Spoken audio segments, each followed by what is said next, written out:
မင်းဟုတ်ကဲ့ပါဒီ printer လေးကို APA06UP လေးကိုကျွန်တော်က receipt mode ချိန်ပြီးတော့Rival ဆိုတဲ့ POS software လေးနဲ့အစမ်းပေါချာလေးထုတ်ပြပေးပါမယ်ပေါချာ mode ချိန်လေးကျွန်တော်ပြောပြပေးပါမယ်အရင်ဆုံးတင် printer ဘက်ထရီလေးတက်ပြီးတော့ power မဖွင့်ခင်မှာဘက်ထရီ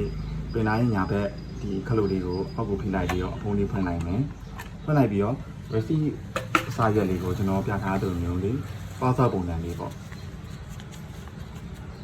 ပေါက်ဆောက်ပုံစံလေးထည့်လိုက်မယ်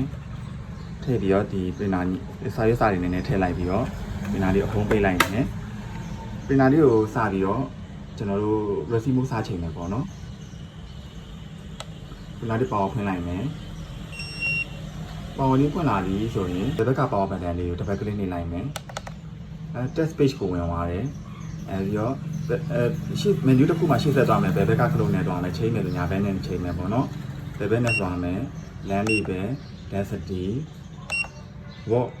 working ဆိုတဲ့နေရာကိုရောက်ပြီပေါ့နော်ဒီ working ဆိုတဲ့နေရာကိုရောက်ရင်ညာဘက်ကခလုံးတွေနဲ့ချိန်ကြည့်မယ် receipt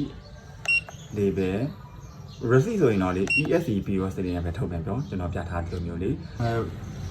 working မှာ ESC POS ချိန်ပြီးသွားရင်ဒါလေးကို power လေးဖြည့်ပြီးတော့ထွက်လိုက်မယ်ဆိုရင်ရပြီပေါ့နော် receipt mode လေးစဖြစ်သွားပါပြီဖုန်းမှာ Bluetooth လေးစဖွင့်မယ်RPP02 and CDP2 ပေါ့နော်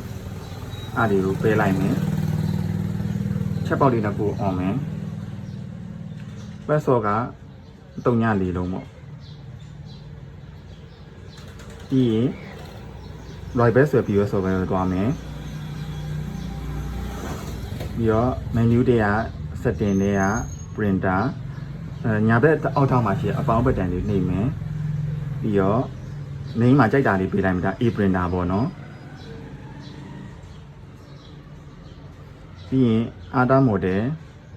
ပြီးတော့ Ethernet မှာ Bluetooth ပြောင်းမယ် search မှာခုန RPP02 and CTP2 ကိုရွေးမယ်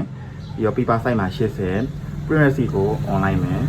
ပြီးတော့ print test တွေကိုတစ်ခေါက်နှိပ်ကြည့်မယ်test print တွေထွက်သွားပြီပေါ့နော်ဒီမှာကျွန်တော်ဖြေးလိုက်ရင်လေဒီအောက်မှာဘောချထုတ်တဲ့ဒိတ်တွေပါသွားမယ်ပေါ့နော်အပါစီချင်ဘူးဆိုရင်ဒီ printer ရဲ့ Rival setting မှာ advanced setting နဲ့ဝင်မယ်ဒီ advanced setting နဲ့ဝင်မယ်ဒီအောက်ဆုံးမှာအနေဒုတိယအကြောင်းအကွက်မှာဒီ cutter ဆိုတဲ့စကားလုံးတွေပါညာမှာရှေ့ဆုံးလေးကို slider လေးကိုဖြည်းဖြည်းရွှေ့မယ်3ည A 3ဟာရိုက်မယ်ပေါ့နော်3ည A 3ည A 3ဟာရိုက်ပြီးသွားရင် back နဲ့ပြန်ထွက်မယ်ပြီးတော့ print test တစ်ခေါက်ထပ်နေမယ်